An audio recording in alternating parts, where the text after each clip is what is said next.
Pada video sebelumnya, kita telah mempelajari konsep usaha. Lalu bagaimana hubungan energi dengan usaha? Mari kita selidiki. Energi dalam hubungannya dengan gerak pada dasarnya dibagi dua jenis. Pertama, energi potensial. Yang kedua, energi kinetik. Energi potensial merupakan salah satu bentuk energi yang dimiliki benda karena posisinya. Contoh energi potensial yang sering kita amati dalam keseharian adalah energi potensial gravitasi. Ketika sebuah benda yang berada pada ketinggian tertentu kemudian dilepaskan, maka benda tersebut akan bergerak ke bawah. Semakin tinggi posisi benda, maka benda tersebut akan memiliki kecepatan yang lebih besar pula ketika sampai ke tanah.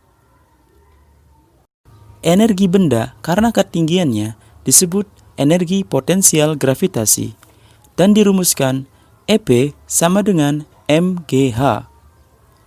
EP adalah energi potensial gravitasi dengan satuan joule, M adalah massa dengan satuan kilogram, G adalah percepatan gravitasi di mana benda berada dengan satuan meter per sekon kuadrat, dan H adalah ketinggian benda dengan satuan meter. Contoh lain, energi potensial adalah energi potensial pegas. Saat sebuah pegas kita regangkan atau kita mampatkan, maka posisi ujung pegas akan bergeser. Kemudian, ketika dilepas, maka pegas akan bergerak bolak-balik dengan sendirinya. Energi ini disebut energi potensial pegas dan dirumuskan dengan EP sama dengan setengah kx kuadrat. EP adalah energi potensial pegas dengan satuan joule. X adalah nilai dari pergeseran pegas dengan satuan meter. Sedangkan K adalah konstanta pegas dengan satuan Newton per meter. K menunjukkan sifat dari pegasnya. Semakin besar nilai K, maka semakin sulit juga pegas tersebut kita tarik atau kita mampatkan. Jenis energi gerak berikutnya adalah energi gerak kinetik. Energi kinetik adalah bentuk energi benda karena benda bergerak dengan kecepatan tertentu. Ketika sebuah benda bergerak dengan kecepatan tertentu, maka benda tersebut akan memiliki energi kinetik sebesar EK sama dengan setengah mv kuadrat.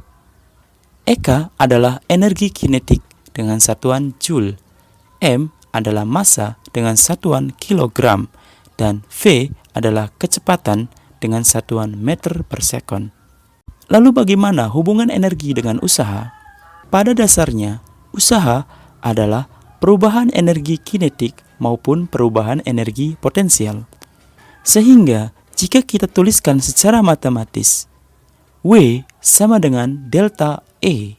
W adalah usaha dengan satuan joule dan E adalah energi potensial maupun energi kinetik.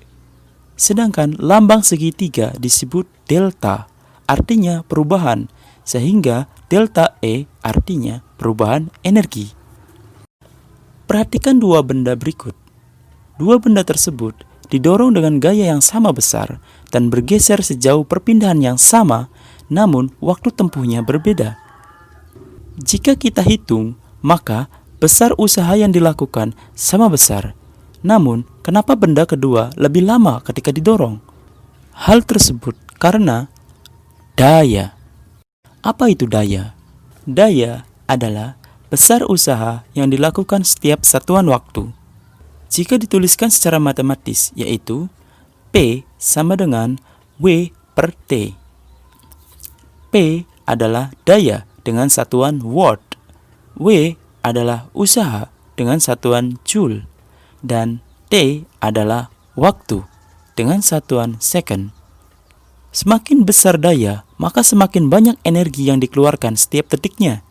Sedangkan semakin kecil daya, maka semakin kecil energi yang dikeluarkan setiap detiknya. Sehingga dengan ini kita dapat menjawab dengan mudah mengapa benda pertama lebih cepat bergerak dibanding benda kedua. Benda pertama mendapat daya lebih besar dari pendorong dibanding benda kedua. Ya, terima kasih telah menonton. Jangan lupa subscribe, like, comment, dan share.